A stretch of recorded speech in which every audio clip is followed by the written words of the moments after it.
सुप्रभात विद्यार्थियों। आज हम पाठ 6 जिसके कवि नागार्जुन जी हैं उसमें 2 कविताएं हैं, उनकी व्याख्या करेंगे। यह दंतुरित मुस्कान पहली कविता है और दूसरी कविता है फसल। इन दोनों कविताओं की व्याख्या करेंगे। इसके कवि नागार्जुन जी हैं। दंतुरित मुस्कान कविता में कवि अपने छोटे बच्चे की मुस्कान देखकर अत्यंत प्रसन्न है, जिसके मुंह में छोटे छोटे दांत हैं। उसकी मुस्कान देखकर कठोर दिल भी पिघल जाए। कवि को उसकी मुस्कान अच्छी लगती है, पर बच्चा उसे पहचानता नहीं है। इस पहचान में माँ माध्यम बनी। माध्यम होता है साधन। कवि को लगा तालाब छोड़कर कमल उसकी झोपड़ी में ही खिल गया। वह कनखियों से कवि को देखता है और मुस्कुराता है। कनखियाँ होता है तिरछी नज़रों से देखना। दूसरी कविता का सार इस प्रकार है। फसल कविता के माध्यम से कवि ने हवा, पानी, भूमि, धूप और मानव श्रम होता है मानव की मेहनत के योगदान पर प्रकाश डाला है। फसल उगाने में किसी एक की भूमिका नहीं है, बल्कि कई मिट्टियों का योगदान होता है। अर्थात सबसे ज़्यादा प्रकार 69 प्रकार भारत में ही मिलते हैं मिट्टियों के। मुख्य रूप से वैसे मिट्टी 6 प्रकार की होती है। फसल के उगने में नदियों का जल तथा किसानों के श्रम होता है मेहनत का योगदान होता है। ये फसलें धूप और हवा का साथ पाकर बढ़ती रहती हैं, उत्पादन होता है उनका। यह कविता हमें उपभोक्ता संस्कृति के दौर में कृषि संस्कृति के निकट ले जाती हैं। फसल कविता तो पहली कविता है, यह दंतुरित मुस्कान। इसकी व्याख्या कर रहे हैं हम। तुम्हारी यह दंतुरित मुस्कान। जो 8-9 महीने का बच्चा होता है उसके दांत उगने शुरू हो जाते हैं, या 1 साल के करीब, 8-9 महीने के करीब ही हो जाते हैं छोटे बच्चे के। तो नागार्जुन अपने जो बच्चा है 8-9 महीने का, उसकी दंतुरित मुस्कान देख रहा है। छोटे छोटे सफ़ेद दांत उगाए हैं उसके। तुम्हारी यह दंतुरित मुस्कान मृतक में भी डाल देगी जान। मृतक होता है मरे हुए के अंदर भी क्या डाल देती है, जान। कहने का मतलब जिसके ऊपर कोई प्रभाव नहीं, मृत समान हो, उसके चेहरे पर भी चमक ला देती है। बच्चे की मुस्कान मनोहारी होती है, मन को हराने वाली। धूली धूसर तुम्हारे ये गात। धूली धूसर का अर्थ है धूल से सना हुआ। तुम्हारा ये गात होता है शरीर। अर्थात छोटा बच्चा जब खेलता रहता है धूल मिट्टी में, तो उस धूल मिट्टी से सना होता है उसका गात। छोड़कर तालाब मेरी झोपड़ी में खिल रही जलजात। जलजात कमल का पर्यायवाची होता है, कमल के लिए आया है। कवि कहना चाह रहे हैं कि धूल से सना हुआ जो छोटे बच्चे का, उसके छोटे बच्चे का, कवि के बच्चे का शरीर है। ऐसा लग रहा है कि जो जलजात है कमल, तालाब को छोड़कर मेरी झोपड़ी में खिल गए हों या खिल गया हो। परस पाकर तुम्हारा ही प्राण। परस होता है स्पर्श। तुम्हारे ही स्पर्श से मेरे अंदर क्या है, प्राण है, या जीवन है, या जिंदा हूँ मैं। पिघलकर जल बन गया होगा कठिन पाषाण। छू गया तुमसे कि झरने लग पड़े शेफालिका के फूल। शेफालिका ये किस्म होती है फूल की। बांस था कि बुलबुल। अर्थात कि भाई इतना कठिन था, कठोर था, लेकिन उसके स्पर्श से क्या बन गया, जल बन गया। अर्थात पिघला देती है। कठोर हृदय को भी बच्चे की दंतुरित मुस्कान पिघला देती है, अर्थात अपना प्रभाव डालती है। मनोहारी होती है बच्चे की मुस्कान। छू गया कि तुमसे, अर्थात उसकी मुस्कान देखकर, बच्चे की मुस्कान देखकर शेफालिका ये फूल झड़ने लगते हैं, अर्थात प्रसन्नचित दिखाई देता। बांस था कि, और पता नहीं कितना कठोर था, बांस या बबूल के समान था कवि, लेकिन दंतुरित मुस्कान ने उसको फूलों की तरह बना दिया है। कहने का मतलब कोमल बना दिया है, पहले बबूल या कांटे की तरह था, ये कहना चाह रहा कवि।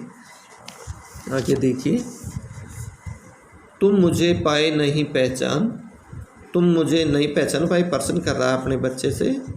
छोटा बच्चा नहीं पहचान पाता है, लगभग 9-10 महीने का बच्चा होता है, वो पहचान नहीं पाता है ये माता है, ये पिता है, या और कुछ। सिर्फ माँ से दूध पीने तक का नाता होता है बच्चे का। देखते ही रहोगे अनिमेष। अनिमेष होता है बगैर पलक झपकाए देखना, लगातार एक टक देखना, उसको अनिमेष बोलते हैं। थक गए हो, प्रश्न कर रहा है क्या थक गए हो बच्चे से, अपने बच्चे से। आंखें लूँ मैं फिर, अर्थात अनिमेष या लगातार एक टक देख रहा है। कवि कर रहा है क्या मैं आंखें फेर लूँ। क्या हुआ यदि हो सके परिचित ने पहली बार। आप पहली बार मुझसे परिचित न हुए तो कोई बात नहीं। यदि तुम्हारी माँ ने माध्यम बनी होती, माध्यम साधन या उपाय नहीं बनी होती, या मेरे जीवन में नहीं आती, तो मैं न सकता देख, मैं न पाता जान तुम्हारी यह दंतुरित मुस्कान। तो मैं तुम्हारी दंतुरित मुस्कान नहीं देख पाता। धन्य तुम, धन्य है पुण्य करने वाले, या मेरे ऊपर अच्छा, मेरे लिए अच्छा करने वाले। माँ भी तुम्हारी धन्य, तुम्हारी माँ और तुम दोनों पुण्यवान हो मेरे लिए। कहने का मतलब कवि कह रहा है अपने लिए। चिर प्रवासी में इतर, चिर लंबे समय तक, प्रवासी दिया है बाहर रहने वाला या बाहर से आया हुआ। चिर प्रवासी रहा है, कहने का मतलब फक्कड़ स्वभाव रहा कवि का, कभी इधर कभी उधर घूमता रहे। पूरा भारत और विदेशों में भ्रमण किया इसने। मैं इतर, इतर दूसरा, दूसरे के लिए आता है। मैं अन्य, मैं अन्य हूँ, दूसरा हूँ। इस अतिथि से तुम्हारा क्या रहा संपर्क। अतिथि मेहमान, अर्थात बहुत ही कम मिला अपने परिवार से नागार्जुन। उंगलियां माँ की कराती रही हैं मधुपर्क। और मधुपर्क ये पूछा जा सकता है, इसमें 5 तत्व मिले होते हैं, उसको मधुपर्क बोलते हैं। दूध, दही, घी, जल और एक और होता है इसमें शहद। ये 500 तत्व मिलकर मधुपर्क बनता है। देखते तुम इधर, तो माँ क्या है मधुपर्क, उसको चटाती रहती है अपनी उंगलियों से। देखते तुम इधर कनखी मार, कनखी मार तिरछी नज़र से देखना।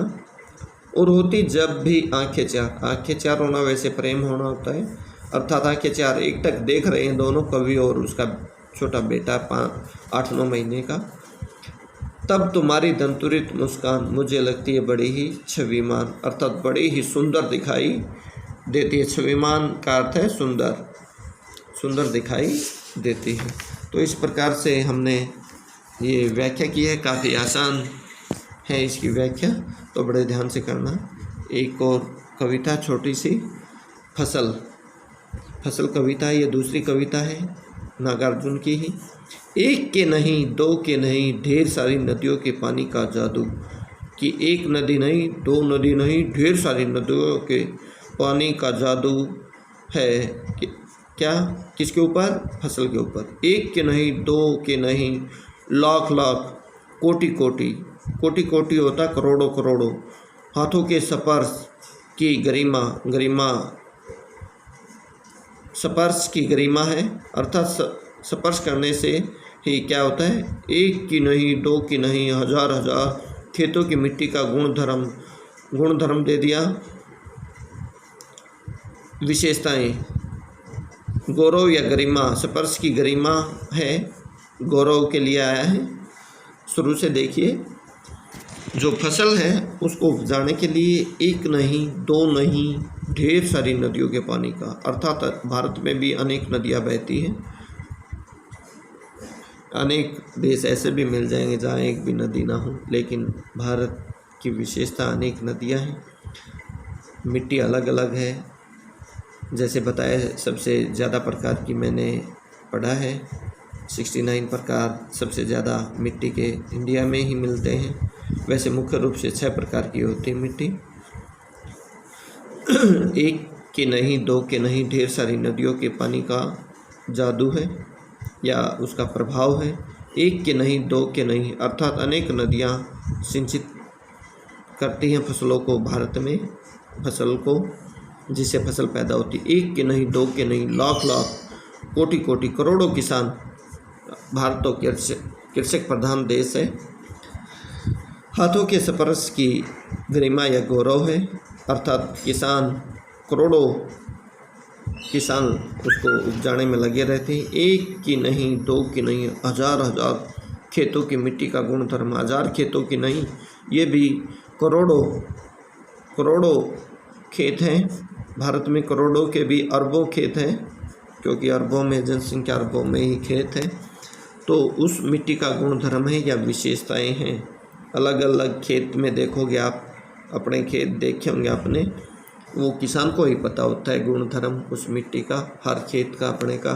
कोई उपजाऊ ज़मीन होती, कोई अनुपजाऊ होती है, लेकिन किसान को पता है हर एकड़ में, हेक्टेयर में कि कौन सी उसका गुणधर्म या विशेषताएं क्या है।